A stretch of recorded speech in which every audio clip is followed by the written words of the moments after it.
Bienvenidos a Club de Prensa en NTN 24. Transmitimos desde Washington, a 3 cuadras de la Casa Blanca. Y no olviden ustedes que al final de este programa lo pueden ver completo o pueden ver a partes en nuestra página de Facebook, también por nuestra cuenta de Twitter, y el audio, el podcast está en SoundCloud. Les doy la bienvenida a los invitados hoy a Club de Prensa. En primer lugar está aquí el corresponsal de la Nación de Buenos Aires, Rafael Matus. Bienvenido, como siempre, a este programa, Rafael. Gracias. Dori Toribio, corresponsal de Mediaset de España, bienvenida también. Muchas gracias. Enrique Gómez Batista, corresponsal de O Globo del Brasil, bienvenido a esta casa. Muchas gracias. Hablábamos hace un instante de entrar al aire de lo impresionado que está usted, y creo que todos, por la forma como Bob Woodward, el periodista estadounidense célebre porque destapó el escándalo de Watergate, que terminó con la renuncia de Richard Nixon como presidente de Estados Unidos en 1974, con la manera como ha redactado este libro sobre Trump titulado Fear, por la cantidad de detalles que hay, la cantidad de comillas que hay, 700 entrevistas hizo. Sí, hablamos con Dori, ¿no? Que parece escrito como un guión de cine con muchísimas citas textuales de los protagonistas, ¿no? Kellyanne Conway, propio Trump, Steve Bannon, muchos detalles muy jugosos, ¿no? muy visuales, pero sobre todo una información abrumadora sobre lo que dijeron los mismos protagonistas de la historia. Impresiona mucho. ¿Le ha impactado mucho ahorita? Sí, y además creo que este es uno de estos libros, así como los otros, Michael Wolff o Marosa Manigault, van a quedar más atrás en cuanto al contenido. Yo creo que tenemos que seguir pendientes y es importante leérselo porque él ya ha advertido que tiene casi todo grabado y que de esas 100 fuentes con las que ha hablado para hacer el libro, la mitad es gente clave del entorno del presidente y que tiene o grabado o los documentos que publican el propio libro, algunos documentos oficiales, o las firmas. Con lo cual, esto tarde o temprano saldrá quién es, quién habla, quiénes son las fuentes. Y una segunda cosa que además me gusta mucho del libro es que el propio Woodward, en las entrevistas que está concediendo para hacer la promoción del libro, está entrando mucho a explicar precisamente esto, la metodología periodística. Porque como estamos en un momento en el que la gente cree que cuando un periodista cita una fuente anónima es porque se la está inventando, porque no es algo que se haya explicado nunca a la gente de conocimiento general, él está en las entrevistas explicando mucho esta metodología. Incluso le escuchaba hace un par de noches en el Late Night, en el programa de noche de Stephen Colbert, que es más de tono de humor, que contaba cómo al final está cansado, tiene 74 años, que había momentos que una de las fuentes le cita a las 11 de la noche. Sí, es muy buena esa anécdota. Y le dice, ¿puedes venir ahora? Y él dice, estuve a punto de decir, tengo 74 años, llevo toda la vida haciendo esto, que le den, me voy a casa, dice literalmente. Pero al final estuvieron hasta el amanecer y le cambió el libro. O cuenta también en el programa en otro momento que, como él hace las cosas, siempre es llamar a la puerta de las fuentes las que más se le resisten, presentarse allí y ver. Que en un momento dice a la puerta de un general muy importante de Estados Unidos, también otra fuente clave del libro. Entonces llama a la puerta y dice que estaba asustado porque pensaba que le iba a cerrar la puerta en la cara. Cuando abre la puerta dice que el general le dice, pero todavía sigues haciendo esto, todavía estás aquí. Y él, sí, señor, aquí estoy. ¿Y Enrique Gómez Batista? No, yo coincido, es una clase de periodismo, de cómo hacer bien el periodismo que le gusta leerlo, le gusta apreciarlo y que puede cambiar la historia. O sea, es una cosa que es un orgullo de ser periodista leer un texto como este. ¿Por qué eso? Porque tiene rigor técnico y un texto muy placeroso de leerlo. Es verdad. Primer asunto, aparte de esto del libro de Bob Woodward, Rafael Matus, hay noticias en su país, en Argentina, que tiene que ver con el juez Claudio Bonadío, porque le ha dictado una orden de prisión preventiva a la expresidenta Cristina Fernández de Kirchner. Todo como consecuencia del llamado caso de los cuadernos o de los cuadernos de la corrupción, que además ha sido destapado por su periódico, y que tienen que ver con que Óscar Centeno, un conductor, un chofer, era chofer de un hombre llamado Roberto Barata, que a su vez era como el número 2 de Julio Devido, que a su vez fue ministro de Planeación en los gobiernos de Cristina Fernández y de Néstor Kirchner, el esposo, en donde el señor Centeno daba cuenta en unos cuadernos de bolsas de dinero que recogía, de dónde trasladaba unos dineros de un lugar a otro, todo esto dentro de un cuadro de corrupción, de actos corruptos en la Argentina.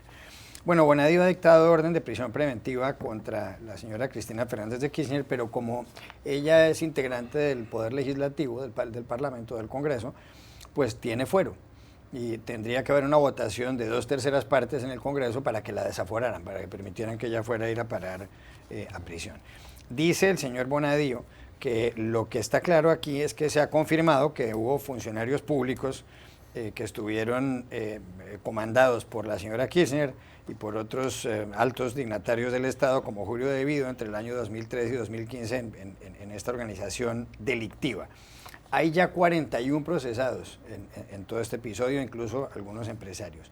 Pero la pregunta es, si la señora Fernández de Kirchner no va a ir a prisión, ¿qué efectos políticos puede tener todo lo que está pasando y sobre todo, en concreto, esta orden de prisión preventiva?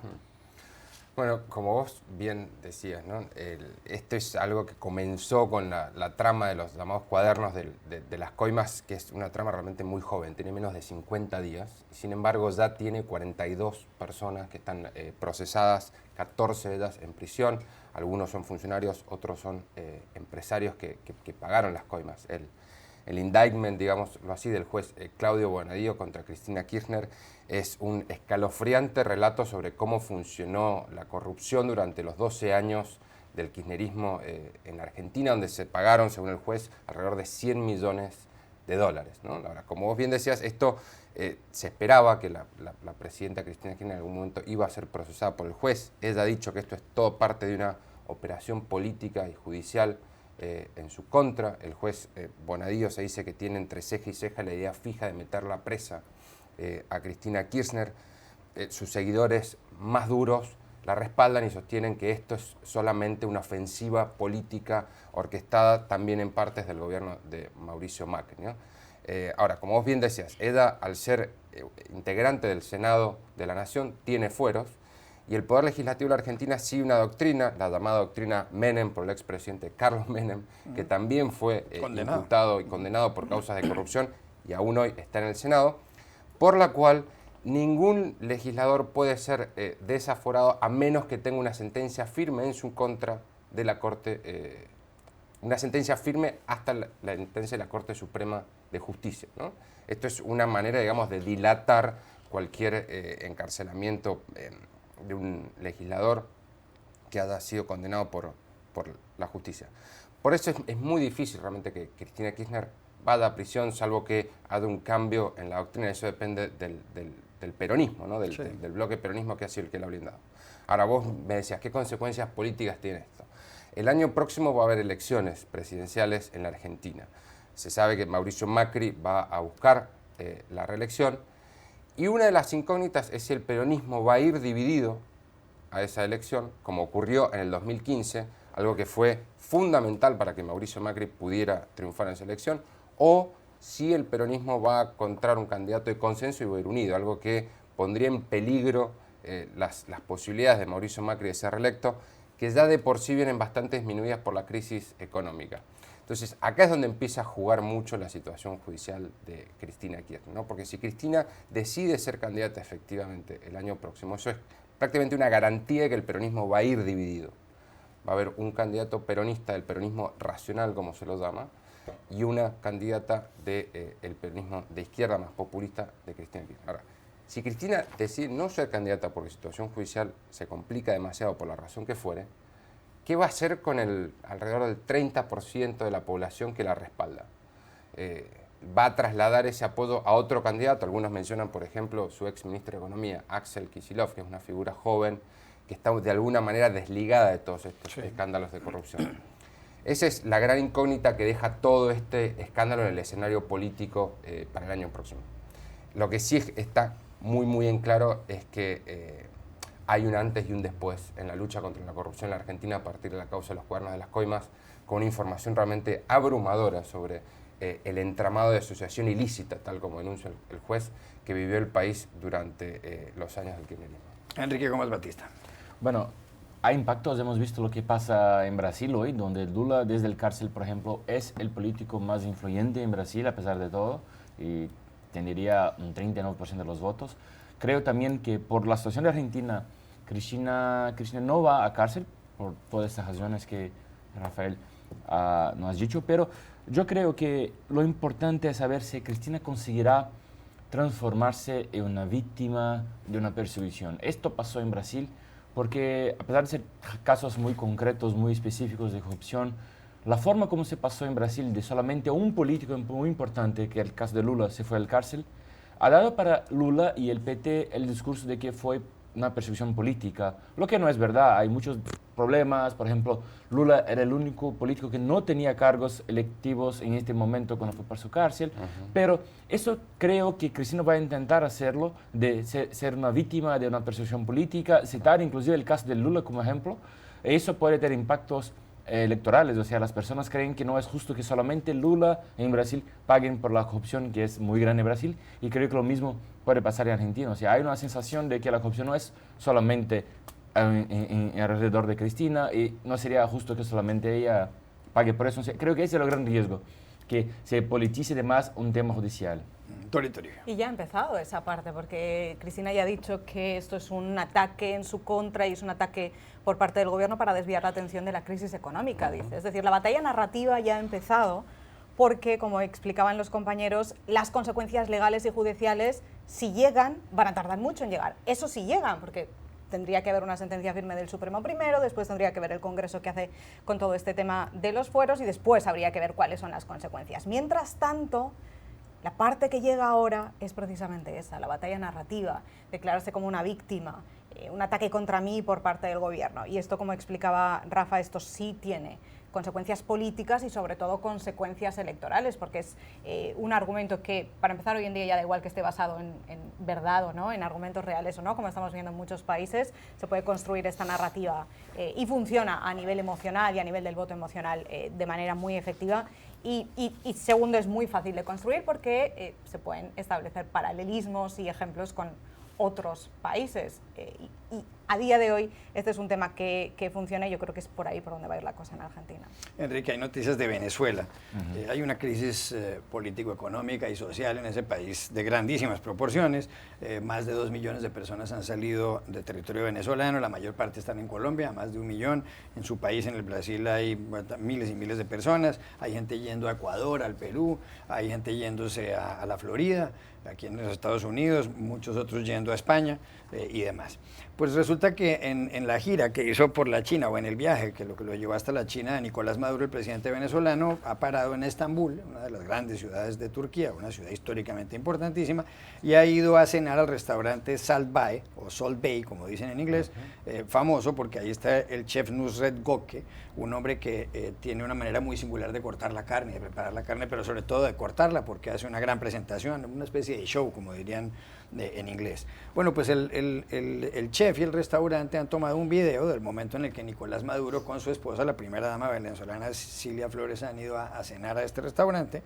Han comido bastante carne, el chef incluso les ha regalado unas camisetas, unas t-shirts que dirían en inglés, o unas franelas promocionales del restaurante. El señor Maduro se ha puesto las gafas, se ha fumado un tabaco, se ha fumado un puro, se ha dado una gran comilona, sin ninguna duda, como cualquier persona lo haría en un restaurante así. Lo que pasa es que la situación en Venezuela no está bien. Según los datos, entre el año 2015 y el 2017 casi 4 millones de venezolanos no se pudieron alimentar correctamente o mínimamente. Desde luego en las redes sociales hay indignación de un gran sector, no solamente de Venezuela, sino de gente en otros países, por el hecho de que mientras muchos se mueren de hambre en las calles en Venezuela, el presidente Nicolás Maduro se está dando un banquete en un restaurante en Estambul. ¿Hay razón para la indignación o tiene también el señor Maduro derecho a comerse una carne? No, yo creo que hay razón sí para indignación, porque claro que él tiene una condición mucho mejor que la inmensa mayoría de los venezolanos. Eso es normal en todos los países que tienes problemas sociales, así pasa. Pero si tuviera un poquito de respeto por esta situación, no necesitaría comer de forma tan magistral en un espectáculo como fue este restaurante.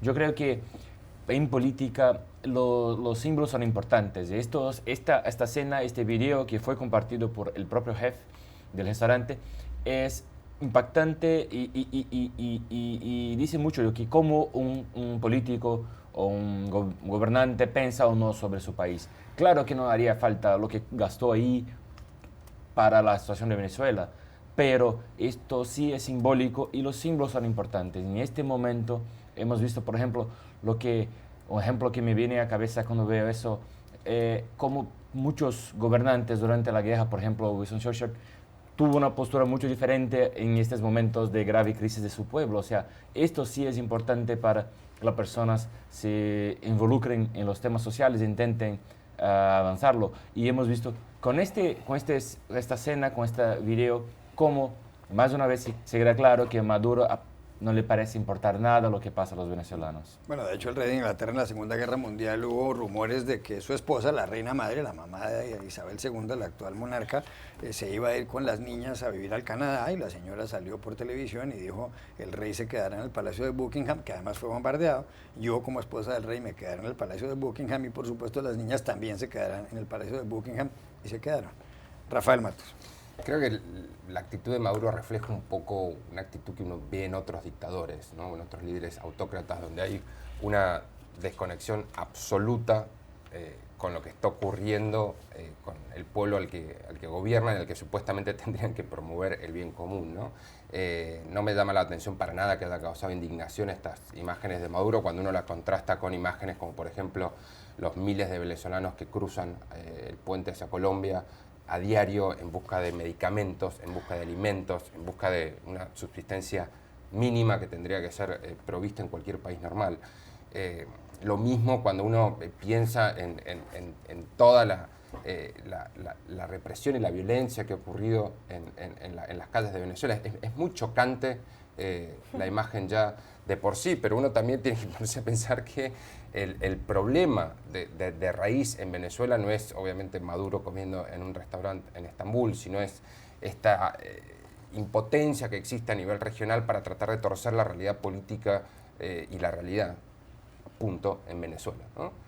Donde cualquier solución que pueda llegar a derivar, o cualquier evento que pueda llegar a derivar en una elección que pueda causar un cambio político en Venezuela, ya parece casi como una cuestión ilusoria, ¿no? Tenemos una sociedad totalmente desmembrada, una inflación de 1.000.000% anual, un gobierno que con el respaldo de las Fuerzas Armadas se aferra al poder, una oposición fragmentada, individida, un poder regional, unas países regionales, perdón, que carecen de alguna palanca lo suficientemente fuerte como para torcer la realidad. Entonces también creo que todo eso suma muchísima impotencia, sí, que también se vuelca o explota frente a esta imagen, ¿no? Siempre lo hemos dicho en esta mesa, creo que lo vamos a seguir diciendo, lo de Venezuela realmente es un problema que cada vez parece más y más difícil de resolver. Dorita Toribio. Esto está por todas partes, en las redes sociales, en los medios internacionales, y esto se sabe. Quiero decir, esto, aunque mucha gente lo vea como una anécdota, una comida en un restaurante, esto es una simbología, esto tiene implicaciones políticas, y además esto ha pasado a lo largo de la historia muchas veces. Esto, como dicen aquí en Estados Unidos, es política 101. Esto es la base de la política y de la comunicación política. La gran mayoría de los titulares internacionales hoy, si ahora se pone a hacer un repaso, terminan con "mientras el país se muere de hambre". Y esto es algo que se ha visto muchas veces, ha habido muchos casos políticos en este sentido, y no solo implica, como decían los compañeros, una falta de respeto o una falta de responsabilidad, sino en este caso además es una falta de conocimiento, porque este restaurante, este señor, este chef, es un ídolo de las redes sociales, vamos a decirlo así, desde hace muchos meses, por la manera por la que echa la sal a la carne, hay la mostaza en la carne, infinitos memes en las redes sociales, y el restaurante, las cuentas en las redes sociales lo aprovechan, y a cualquier persona mínimamente conocida que vaya a su restaurante saben que aparecen en las redes sociales, y que además después los seguidores lo utilizan para otro tipo de comentarios en las diferentes cuentas, sobre todo en Instagram y en Twitter. Entonces tienen que saber que cuando uno va a un restaurante con un perfil de una persona famosa, sobre todo en redes como esto va a acabar siendo publicado, que es lo que pasa, que es lo que le pasa al propio restaurante. Así que esta falta de cálculo y de conocimiento, que se traduce en una irresponsabilidad para mí en una falta de respeto a los venezolanos. Después también está la cara B, que también es importante subrayar, y es también que falta de cálculo del propio restaurante. Sí, claro. Publicar este vídeo en las redes sociales sin saber qué está haciendo, ni cómo está haciendo, ni las implicaciones que puede tener en el resto del mundo, y el daño de relaciones públicas que yo creo que también les puede hacer a ellos. Ya regresamos a Club de Prensa.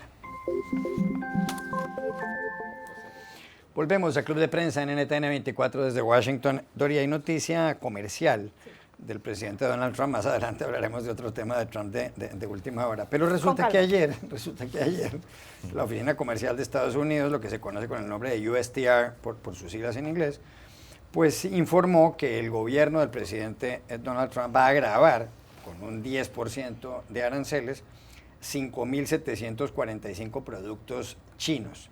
Todo ello a partir del día 24 de este mes, es decir, dentro de 5 días. Ese arancel del 10% va a subir al 25% el 1 de enero, el día 1 de enero del año 2019. Va a haber productos grabados ahí como por ejemplo los aires acondicionados o las lámparas o los muebles, todos ellos producidos en la China. El valor total de los bienes que se van a grabar es de 200.000 millones de dólares. Donald Trump se ha quejado repetidamente de la balanza comercial de Estados Unidos con China y la razón es simple. El año pasado Estados Unidos importó de la China bienes por 505.600 millones de dólares y exportó bienes por 130.000 millones de dólares únicamente. Ya previamente había aumentado algunos aranceles de productos chinos el señor Trump. La China se vengó, hubo medidas retaliatorias, por decirlo así, y en esta ocasión la China también ha dicho que va a hacer exactamente lo mismo. ¿Qué efecto puede tener esta medida de Trump de aquí en adelante, en esta guerra comercial que está librando Washington con Pekín? Bueno, hasta ahora había, por parte de muchas personas, cierta reticencia a llamar, a emplear el término guerra comercial. Mucha gente decía que bueno, vamos a ver, todavía estamos en plena escalada, pero vamos a ver en qué termina. Y creo que ya desde ese anuncio de ayer de la Casa Blanca ya hay pocas dudas. Ahora ya el nivel de los aranceles anunciados por la Casa Blanca de Trump contra China afecta a casi la mitad de las importaciones que vienen del país, porque se suman a los aranceles anteriores, y esta mañana también Pekín ha respondido con más aranceles contra Estados Unidos, en este caso por un importe de 60.000 millones de dólares. Estamos entrando ya en un territorio que ya es difícil no llamarlo guerra comercial. Me llaman la atención dos cosas. Una, como el anuncio de la Casa Blanca ayer fue de un perfil discreto, digámoslo así. Otras veces Donald Trump con los anuncios de aranceles, como son su gran promesa electoral y lo que siempre él ha dicho, lo que siempre cree, con lo que incluso pelea, discute con su equipo más cercano dentro de la Casa Blanca, que no todo el mundo está de acuerdo en este lanzamiento de aranceles a tantos países del mundo. Normalmente Donald Trump ha tenido un perfil más alto a la hora de anunciarlos, ¿no? Con más orgullo, explicando, dando detalles y diciendo que esta es una de sus promesas cumplidas. En este caso, China además es una de las promesas centrales, eso es lo que repetía insistentemente en todos y cada uno de sus mítines en la campaña electoral, y estando a mes y medio de las elecciones aquí, me resulta llamativo que el presidente, que lleva aproximadamente una semana con un perfil público muy, muy bajo, apenas haya sacado este comunicado y un par de tweets esta mañana al respecto. Me llama mucho la atención, pero sobre todo ahora, quizá empezábamos este programa hablando del libro de Woodward, quizá por el libro o por todas las cosas que han salido a la luz en las últimas 2 semanas, como el artículo anónimo del New York Times, cada vez que estamos hablando de aranceles siempre veo también la perspectiva de la seguridad nacional, que es algo en lo que el libro de Woodward entra mucho, como los aranceles más a la Unión Europea o más en el caso con el tratado comercial, por ejemplo, con Corea del Sur, pero con China también tiene esta vertiente, como muchos de sus asesores más cercanos dentro del Departamento del Tesoro y dentro del Consejo Económico de la Casa Blanca le advierten que esta no solo es una guerra comercial, que esto tiene implicaciones para la seguridad nacional de los países afectados, de Estados Unidos y del resto del mundo. Así que también va a ser ahora muy importante ver qué consecuencias tiene esto para China en otros aspectos que no sean únicamente comerciales. Rafael Mato. Un poco la narrativa que existía sobre la guerra comercial, a la cual muchos medios se referían hasta hace no mucho como tensiones comerciales, sí, ¿no? Yo vengo utilizando el término guerra comercial desde hace un rato, es que Donald Trump está utilizando los aranceles como una carta de negociación, ¿no? Te pongo aranceles, te fuerzo a venir a la mesa de negociación y después cierro algún tipo de nuevo acuerdo de libre comercio.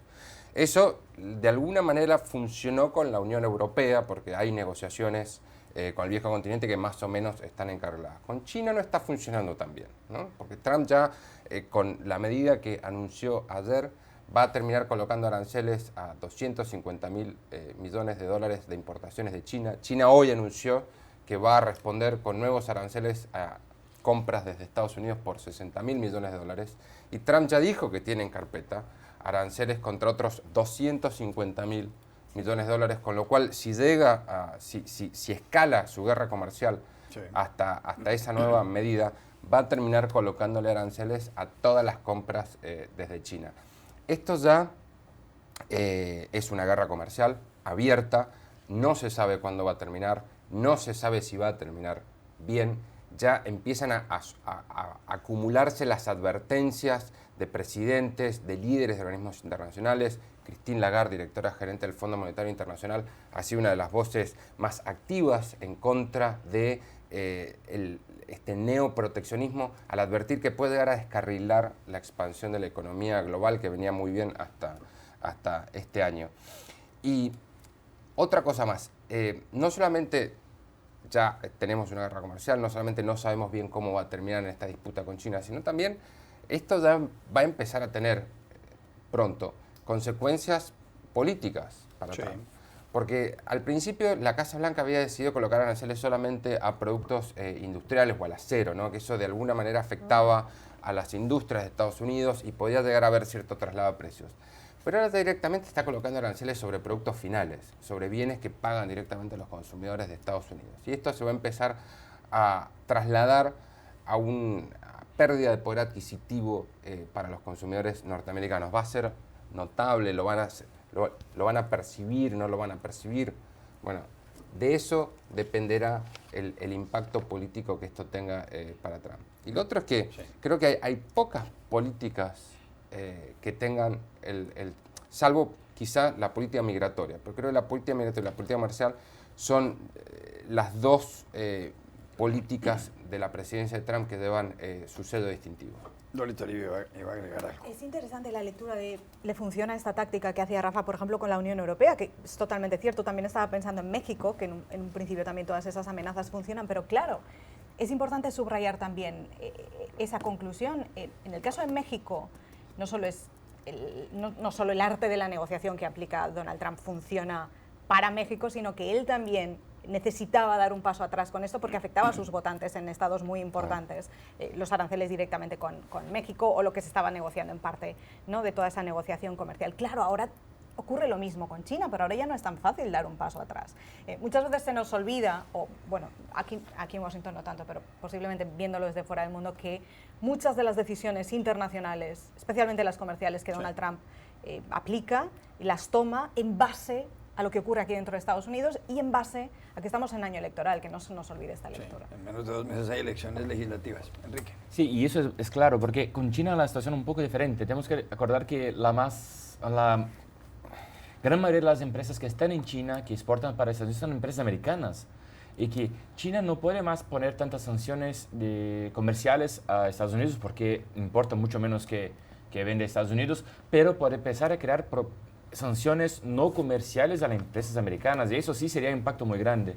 Y sobre todo me parece un poco que esta guerra comercial de Trump es una cosa muy personal, que no es necesariamente la opinión dominante en el partido y entre los empresarios, los líderes económicos de Estados Unidos. O sea, esto puede ser que en un cierto momento comience a crear problemas personales para Trump también.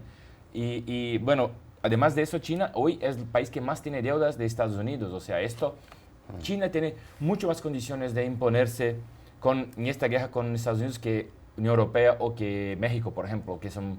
La Unión Europea es mucho más independiente de Estados Unidos y México es mucho más dependiente. O sea, en China tiene el poder de tal vez sancionar empresas americanas que son muy importantes. Y vamos a acordar también que el caso de Trump puede empezar en poco tiempo a tener impactos económicos acá. Los aranceles sobre acero y aluminio, por ejemplo, ya están haciendo con que los productos internos de Estados Unidos empiecen a tener un precio más caro, tanto que el gobierno Trump ya volvió un poco atrás y ha abierto más posibilidad de importaciones de acero, de aluminio de Brasil, de Argentina, por ejemplo, sin pagar estos nuevos impuestos. O sea, es un equilibrio muy, muy difícil para obtener y es muy difícil prever cómo va a acabar todo eso. Bueno, cambio de asunto para hablar de Donald Trump. Este es un tema complejo y espinoso, sin ninguna duda. Recordemos que desde la época de la campaña electoral aquí en Estados Unidos se hablaba de la vida sexual del presidente Donald Trump. Ha habido varias modelos o actrices pornos que han dicho que han tenido relaciones sexuales con él. Él mismo ha reconocido haberle pagado, por ejemplo, a Stormy Daniels, una actriz porno cuyo verdadero nombre es Stephanie Clifford, $130,000 para que ella no revelara la historia que tuvieron, la supuesta relación sexual que tuvieron ya hace varios años. Pero lo cierto del caso es que Stormy Daniels, esta actriz porno, ha decidido publicar un libro titulado Full Disclosure, es decir, como revelación total, o podría más o menos traducirse así el título, y el periódico The Guardian de Londres, uno de los más importantes del mundo, tiene ya una copia del libro y ha contado algunos avances, ha hecho avances de la publicación justamente en las últimas horas. Dice la señora Stormy Daniels, que además nació en Luisiana, en Baton Rouge, y es rubia y tiene bastante éxito ahora en las presentaciones que hace como consecuencia de todo este episodio, pues que ella vio a Donald Trump por primera vez en California, en Lake Tahoe, jugando golf, que en efecto tuvo una relación sexual con él, que él no quería ser presidente, que él varias veces dijo que no quería ser presidente, y además, así como durante la campaña hubo quien se refirió al tamaño de los órganos genitales del señor Trump aquí en los Estados Unidos, pues ella dice, y aparece en varios titulares, que y me perdonarán los oyentes, pero dice la señora que el pene del señor Trump es más pequeño de lo normal y que además tiene una cabeza que parece un champiñón. Dice la señora Stormy Daniels. Está publicado. Esto para algunos pues produce risa, para otros se trata de la vida privada de un presidente de un país como Estados Unidos o como cualquier otro, pero perjudica esto al señor Donald Trump porque desde luego se va a crear un escándalo después del libro de Bob Woodward, que no tiene nada que ver con este, es un libro por un periodista, escrito por un periodista serio, pero esto terminará afectando a Trump. Él es un hombre impulsivo y epidérmico, y hay gente que dice que seguramente puede reaccionar con dureza a una cosa de estas que vaya uno a saber si es verdad, claro. Yo te daría vuelta la pregunta. ¿Hay algo que puede afectar a Donald Trump? Digo, teniendo en cuenta todo lo que hemos sabido desde que se lanzó en busca de la presidencia hasta hoy, ¿no? Creo que no hay ningún otro político, al menos yo no tengo ningún otro político en el cual su miembro sexual, digámoslo así, haya sido noticia 2 veces. Yo me acuerdo una durante las primarias presidenciales, donde él incluso en un debate... ¿te acordás que se hablaba del tamaño de sus manos? ¿No? Y él mostró sus manos y dijo, no hay ningún problema acá ni en ningún otro lado. Es que decían que el tamaño de la mano era directamente proporcional al del miembro viril, el órgano genital. Y, digamos, se burlaban de él diciendo que tenía manos pequeñas. Y ahora, en este caso, que ha convertido a Mario Kart en trending topic en Twitter en Estados Unidos. De eso se está hablando esta mañana en las redes sociales en Estados Unidos.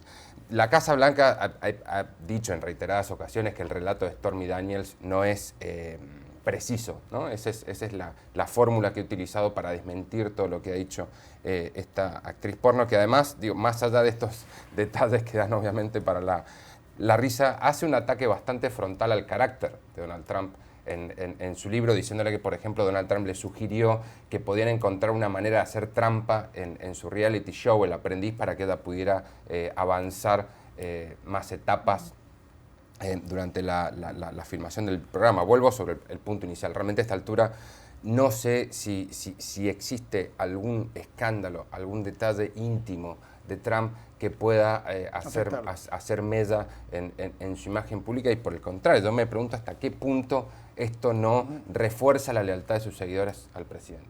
Dorita Rivia. Sí, ya sabemos que este tema de Stormy Daniels no le pasa factura, porque ya lleva mucho tiempo sobre la mesa, además con acusaciones graves, que son la de violar la ley de financiación electoral, y a sus seguidores no solo no les pasa factura, sino que dicen que hay otros asuntos más importantes de los que hablar y que los medios no tendríamos por qué estar hablando de esto, sino de otros asuntos política y socialmente más importantes. Ahora bien, más allá de la anécdota, que parece increíble que tengamos que estar hablando de estas cosas en Washington, pero más allá de la anécdota es verdad que hay consecuencias reales en todo este tema. Primero, ella en el libro da detalles de cómo se vulnera la ley de financiación electoral, que como sabemos esto es un cargo que ya se ha presentado contra el abogado personal de Donald Trump, contra Michael Cohen, que él se ha declarado culpable ante el juez, que él ha dado detalles de que ellos vulneraron la ley de financiación electoral con este pago de silencio a la actriz porno y a otra ex modelo de Playboy, con pleno conocimiento de que estaban violando la ley electoral, y que él, después de declararse culpable, está ahora colaborando con la justicia, con lo cual estamos pendientes de qué consecuencias tiene esto, si tiene o no legalmente para el presidente de Estados Unidos. Segundo, porque el abogado de Stormy Daniels, Avenatti, ha dicho que quizás se presente a las elecciones en 2020.